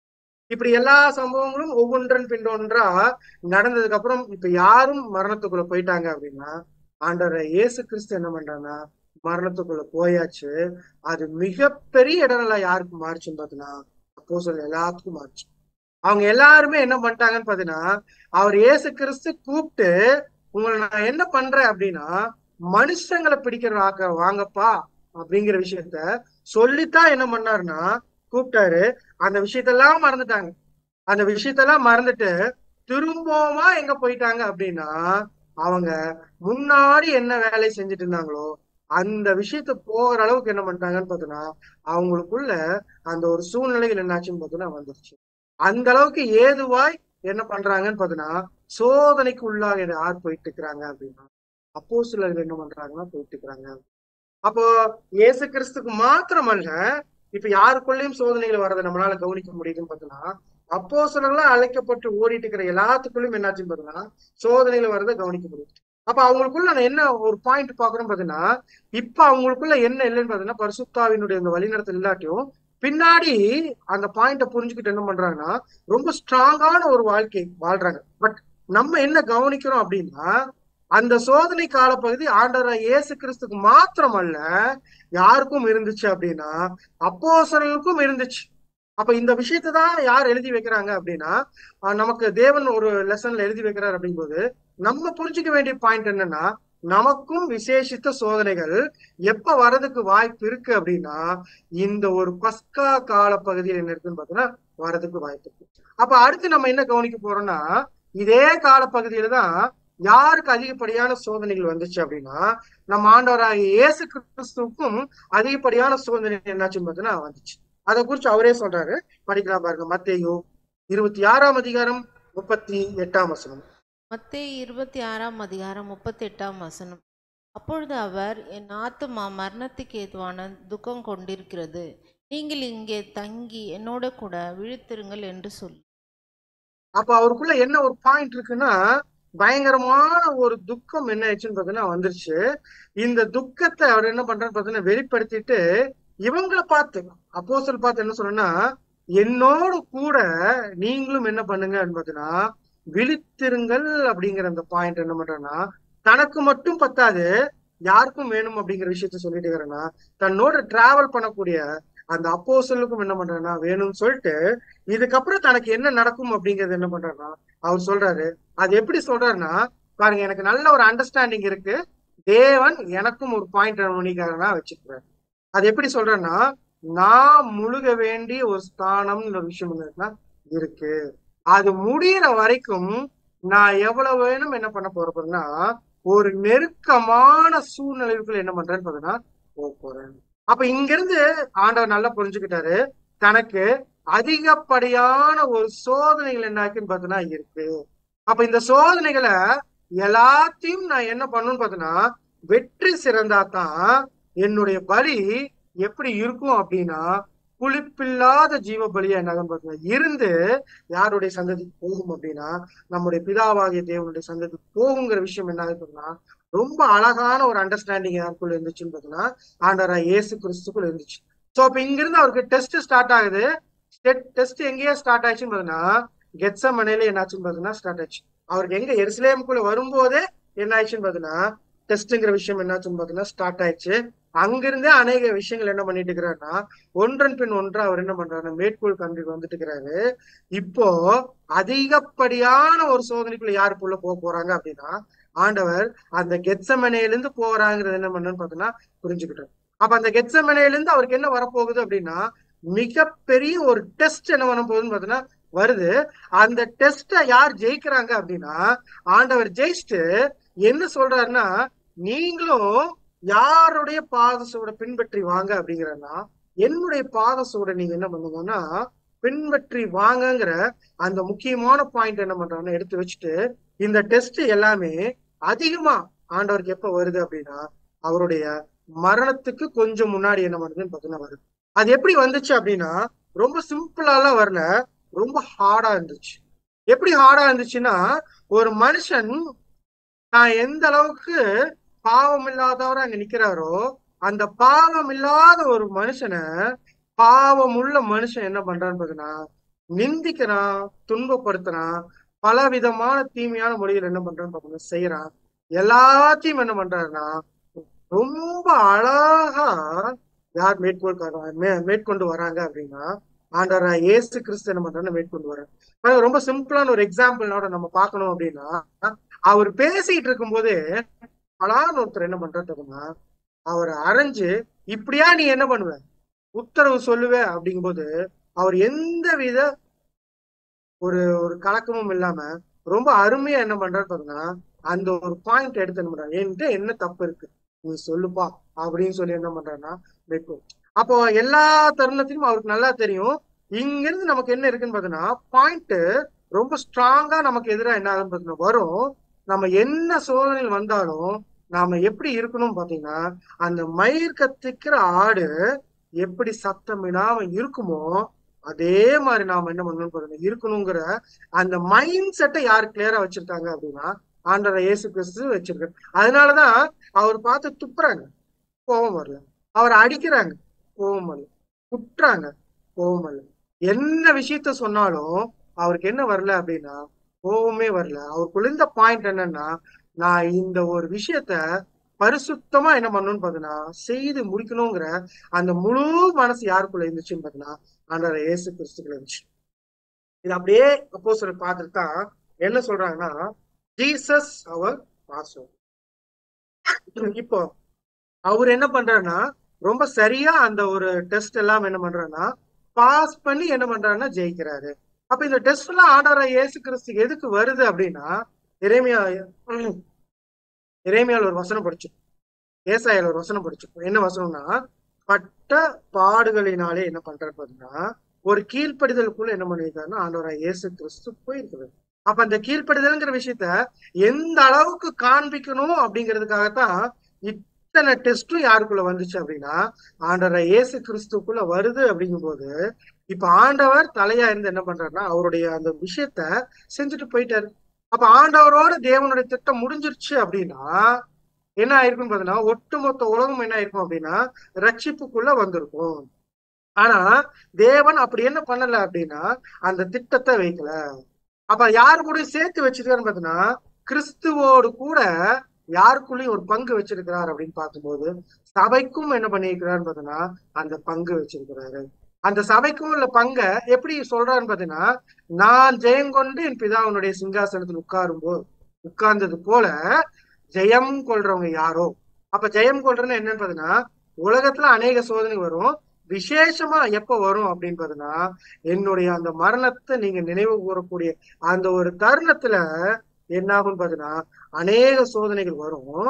அந்த சோதனைகளை நீங்க எப்படி நான் மேற்கொண்டு ஜெயிச்சு வந்தனும், நீங்களும் என்னுடைய பாதசோட நீங்க ஃபாலோ பண்ணி வந்தீங்க அப்படின்னா கண்டிப்பா நீங்களும் என்ன பண்ணலான்னு பாத்தீங்கன்னா சிங்காசனத்துக்குள்ள போலாம் அப்படிங்கறதா யாருடைய பாயிண்ட் அப்படின்னு பார்க்கும்போது ஆண்டவர் இயேசு கிறிஸ்துவை பாயிண்ட். அப்ப அநேக சோதனைகள் ஆண்டவருக்கு வச்சது எதுக்குன்னா எந்த இடத்தையும் அவர் என்ன பண்ணிடக்கூடாதுன்னு பாத்தீங்கன்னா அந்த இடர்கள் அப்படிங்கிற விஷயத்துக்குள்ள என்ன இருக்கக்கூடாதுன்னா போகக்கூடாது. இதைத்தான் நமக்கு என்ன சொல்றேன்னு பாத்தீங்கன்னா நமக்குள்ளேயும் இந்த மாதிரியான சோதனைகள் எப்படி இருக்கும்னா அநேக இடங்கள்ல அதுவும் குறிப்பா இந்த பஸ்கா கால பகுதியில விசேஷமான சோதனை நமக்குள்ள இருக்கும். அதை நாம் எப்படி மேற்கொள்ளணும்னா எப்படி தலை மேற்கொண்டுச்சோ அதே மாதிரிதான் யாரும் மேற்கொள்ளும் அப்படின்னா சரீரம் என்ன பண்ணும் அப்படின்னா மேற்கொள்ளுங்கிற விஷயத்த என்ன பண்றோம்னா சொல்றோம். இதை குறிச்சு சகோதரர் என்ன பண்றாரு பார்த்தீங்கன்னா சொல்லும் போது 1874 அப்புறம் அப்படிங்கிற விஷயத்த என்ன பண்றாருன்னா பேசுறோம்.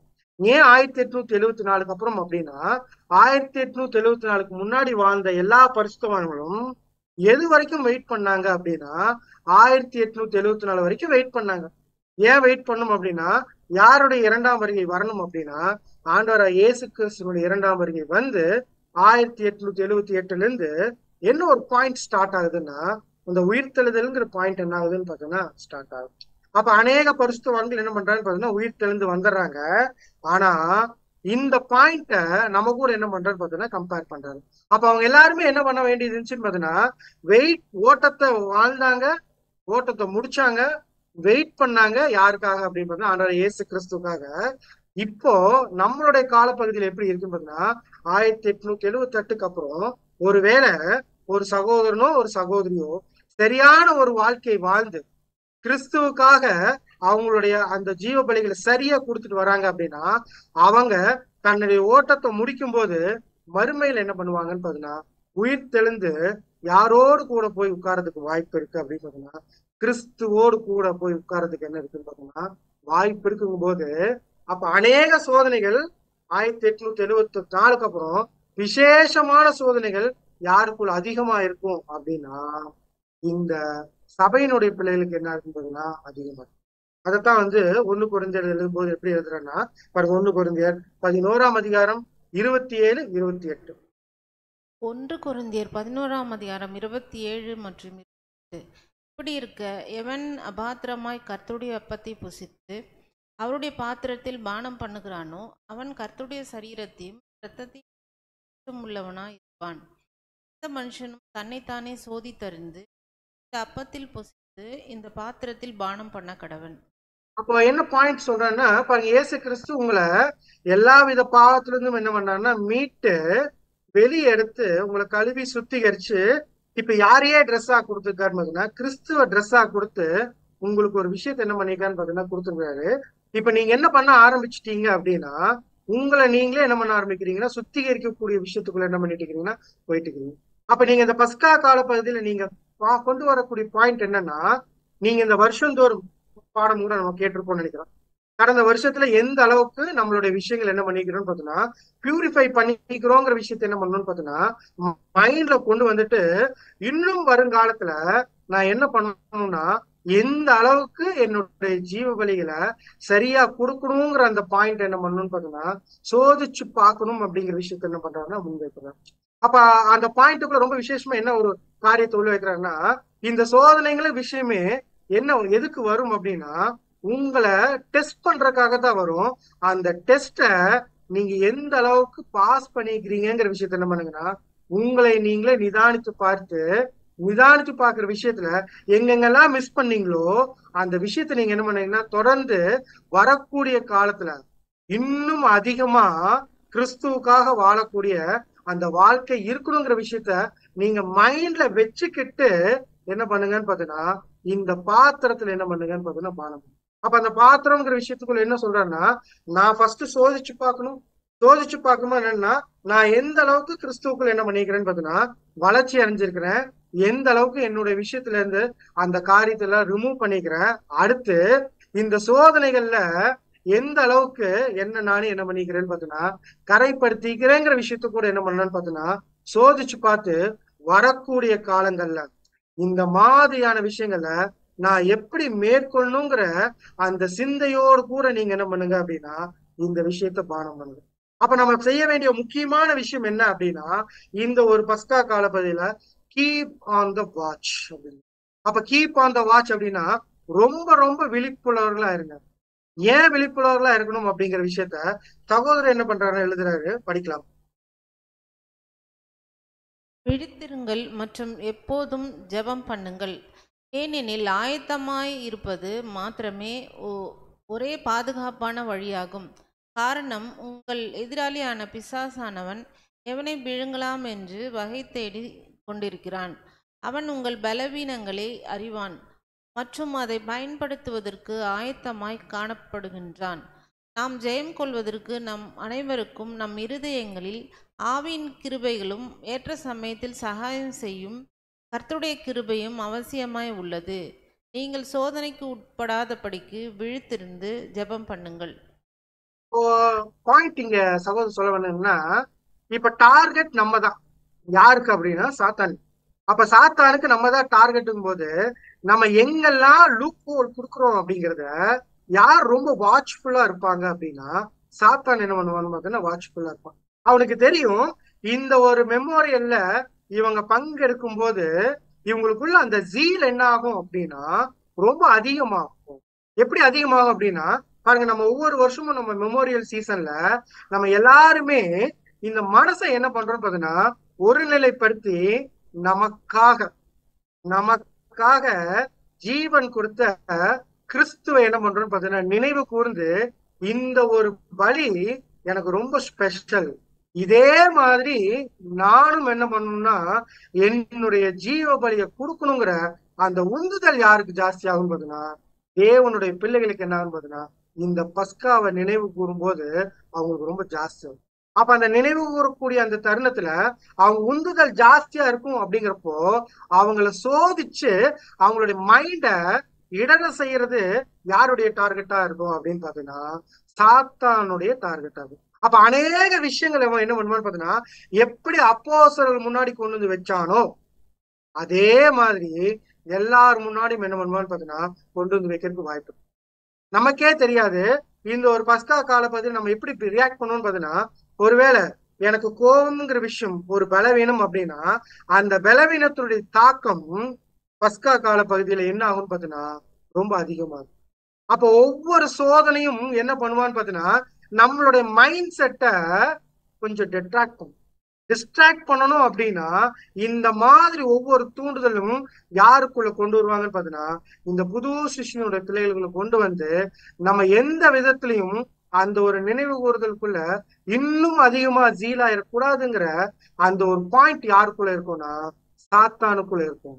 அப்ப சாத்தானுக்குள்ள இருக்கக்கூடிய அந்த பாயிண்ட நாம சரியா புரிஞ்சுக்கணும். அப்படின்னா ஒரு பாயிண்ட் சகோதரர் எப்படி சொல்றேன்னா பாதுகாப்பா இருப்பதே என்ன பாத்தீங்கன்னா ஒரு ஆயத்தமா இருப்பதே ஃபர்ஸ்ட் என்னன்னு பாத்தீங்கன்னா ஒரே வழி. அந்த ஆயத்தமா இருக்கக்கூடிய பிள்ளைகளுக்கு ஒரு வசனத்தோட என்ன பண்றாரு பாத்தீங்கன்னா சேர்த்து கொடுக்குறாரு. படிக்கலாமா இருக்க 2 தீமோத்தேயு 3ஆம் அதிகாரம் 12ஆம் வசனம். 2 தீமோத்தேயு 3ஆம் அதிகாரம் 12ஆம் வசனம்.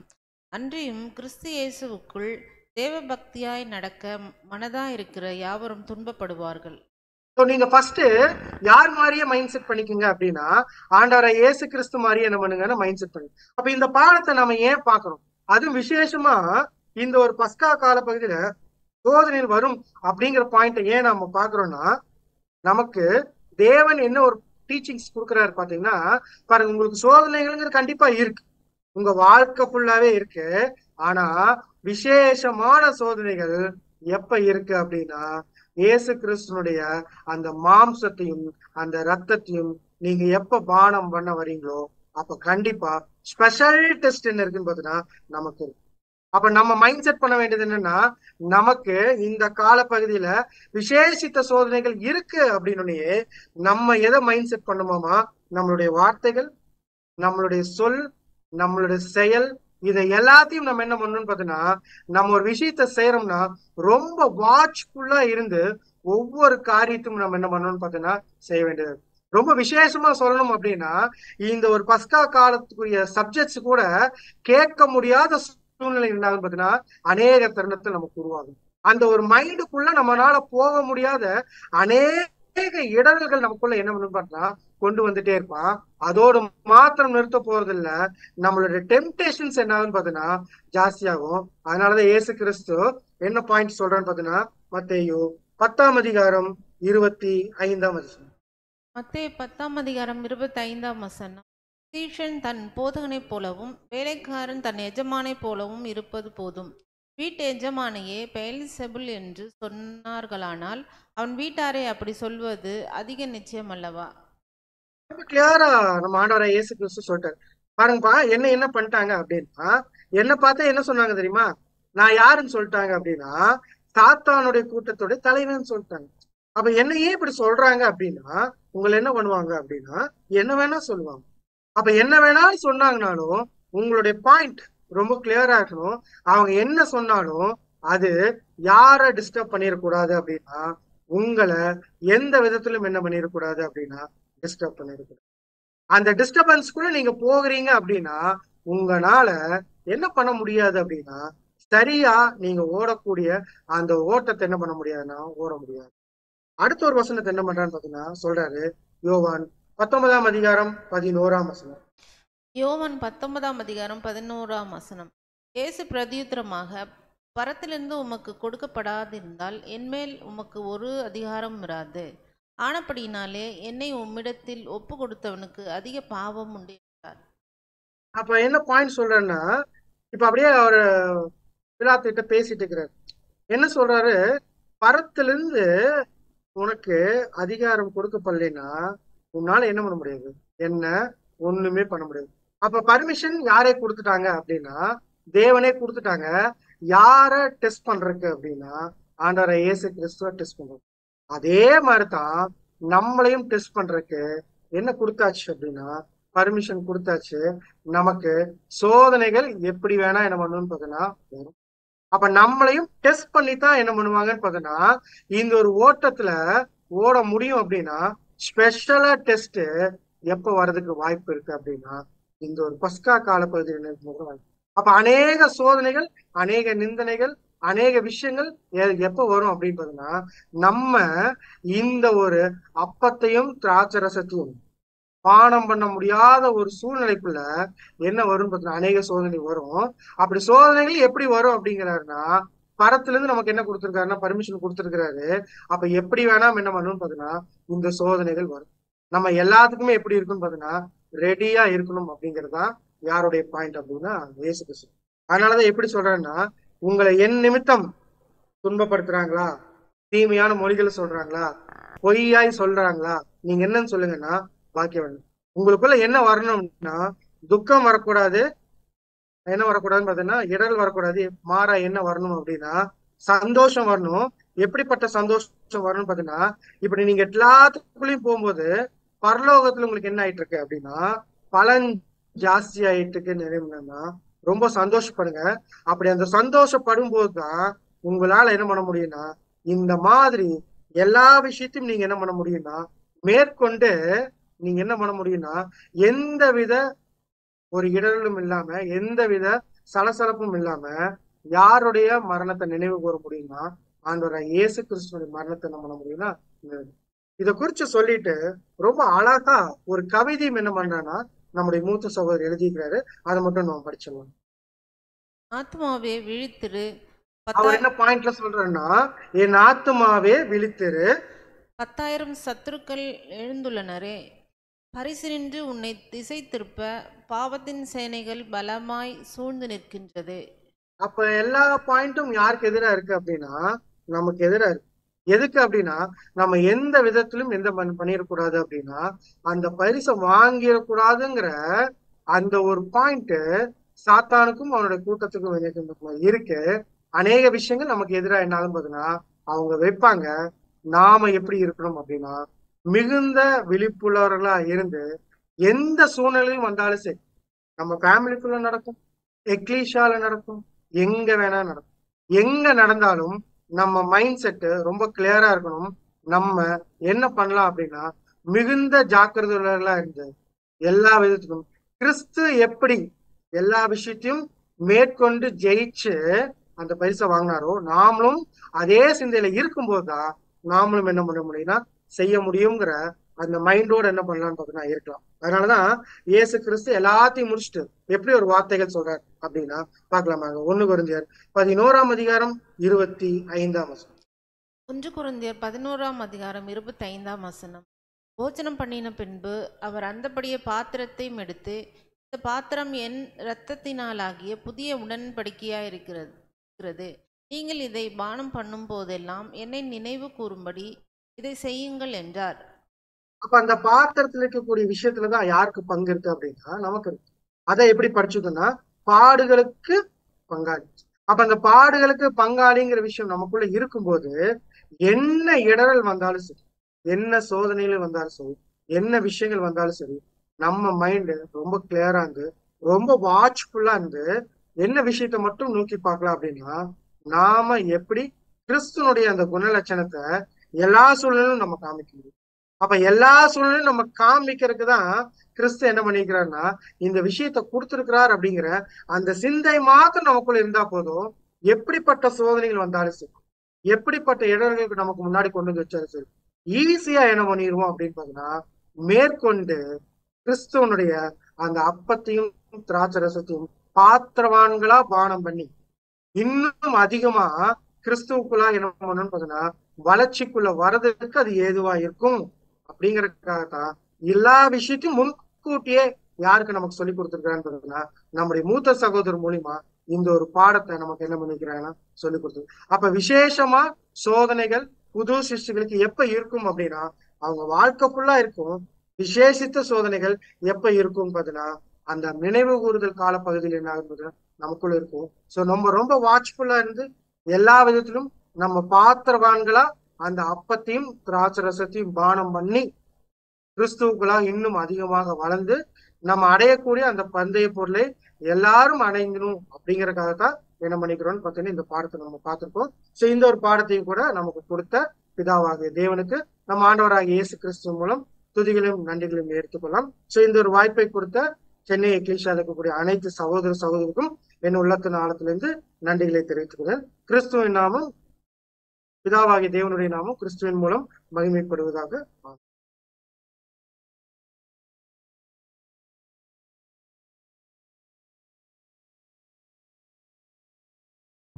அன்பிற்குரிய சகோதர சகோதரிகளே, இன்றைய நாளிலும் நம்முடைய ஆண்டவருடைய மரணத்தை நினைவுகிற இந்த நாட்களிலே மிகுந்த ஒரு எச்சரிப்பின் பாடமாக நம்ம எவ்வளோ விழிப்புணர்வுள்ள இருக்க வேண்டும் என்கிற ஒரு பாடத்தினை பிதா நமக்கு இன்றைக்கு கொடுத்திருக்கிறார். அதற்காக நம் ரட்சகர் மூலமாக நன்றிகளையும் துதிகளையும் எடுத்துக்கொள்ளலாம். ஸோ தூதினை பகிர்ந்து கொடுத்த நமது சகோதரருக்கும் சபையாரின் அன்பின் வாழ்த்துக்களை தெரிவித்துக் கொள்கிறோம். அது மட்டுமல்லாது சகோதரர் சார்ந்திருக்கிற கோயம்புத்தூர் சபையாருக்கும் சென்னை சபையாரின் அன்பின் வாழ்த்துக்களை தெரிவித்துக் கொள்கிறோம். அதன் அடுத்ததாக இன்றைக்கான இரவின் இனிய கீதங்களை வாசித்து தருமாறு நமது அன்பு சகோதரர் ஹரிகரன் அவர்களை சபையின் சார்பாக கேட்டுக்கொள்கிறோம்.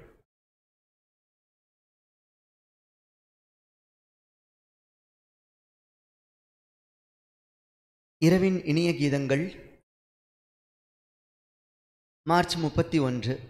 தேவனுடைய வார்த்தையானது ஜீவனும் வல்லமையும் உள்ளதாயும் இருபுறமும் கருக்குள்ள எந்த பட்டயத்திலும் கருக்கானதாயும் இருக்கிறது.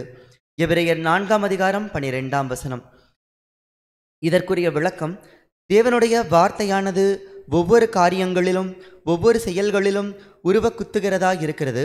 பழைய தீர்க்கதரிசிகள் மூலமானாலும் அப்போஸ்தலர்கள் மூலமானாலும் இப்பொழுதிருக்கிற சீர்திருத்தக்காரர்களாலும் சொல்லப்படுகிற தேவ வார்த்தையானது ஜீவனும் வல்லமையுள்ளதாயும் இருதயத்தின் நினைவுகளையும் யோசனைகளையும் வகையறுக்கிறதாகவும் எந்த மனித செய்திக்கும் அப்பாற்பட்டதாயும் இருக்கிறது. அது ஒவ்வொன்றையும் பிரிக்கத்தக்கதாயும் அடையாளம் காட்டத்தக்கதாயும் சத்தியத்தில் பசிதாகம் உள்ளவர்களையும் இல்லாதவர்களையும் பிரிக்கிறது. அப்போஸ்தலர் சொல்லுகிற வெளிச்சம் இதுவே. எதையும் வெளியரங்கமாக காட்டுவது வெளிச்சமே.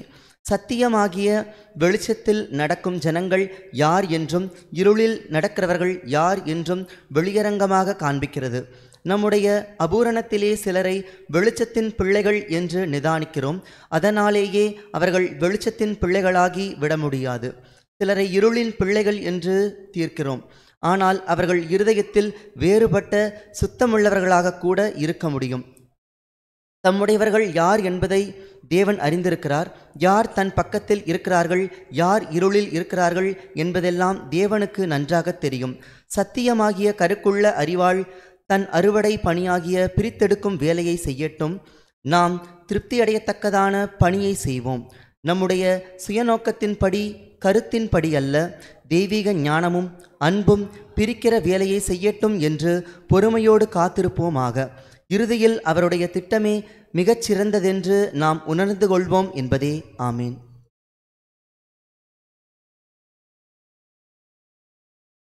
இந்த கொடுவைக்கு நிறைவாக நம்மை ஜெபத்திலே வழிநடத்தும்படியாக நமது அன்பு சகோதரர் அகஸ்டின் அவர்களை சபையின் சார்பாக கேட்டுக்கொள்கிறோம்.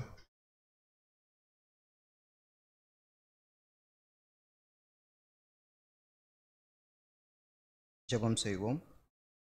பரலோகத்தில் இருக்கிற எங்கள் பிதாவே, வானத்துக்கும் பூமிக்கும் யாவே என்னும் நாமமுள்ள ஒன்றான மெய்தேவரீர் ஒருவருக்கே துதி கன மகிமை இந்த எங்கள் ரட்சகமாய் எடுத்துக்கொள்ளும். விசேஷ வண்ணமாய் இந்த மாலை நேரத்தில் ஆண்டவரே பேரான குமாரனும் ஆண்டவரும் ஈடுபலியை நினைக்குமாய் நினைவு கூறும்படி இதை செய்ய இந்த ஆண்டவரை இரண்டாவது பாடத்தையும் எங்களுக்கு உடைய தாசன் மூலமாய் வெளிப்படுத்திக்காக நன்றி சொல்கிறோம். இதை நாங்கள் கேட்ட வண்ணமாய் ஆண்டவரே எங்களுடைய வாழ்க்கையிலே நாங்கள் அபியாசப்படுத்திக் கொள்ள வருகிற சோதனையில் ஆண்டவரே நாங்களும் ரட்சிகர் போல அப்போ போலவும் நாங்களும் ஜெயம் எடுக்க உடைய பாதத்தில் விழித்திருந்து ஜெபம் பண்ண சோதனைப்படாதபடிக்கு கொள்ள எங்களுக்கு வேண்டிய கர்த்தாத்தையும் ஞானத்தையும் உடைய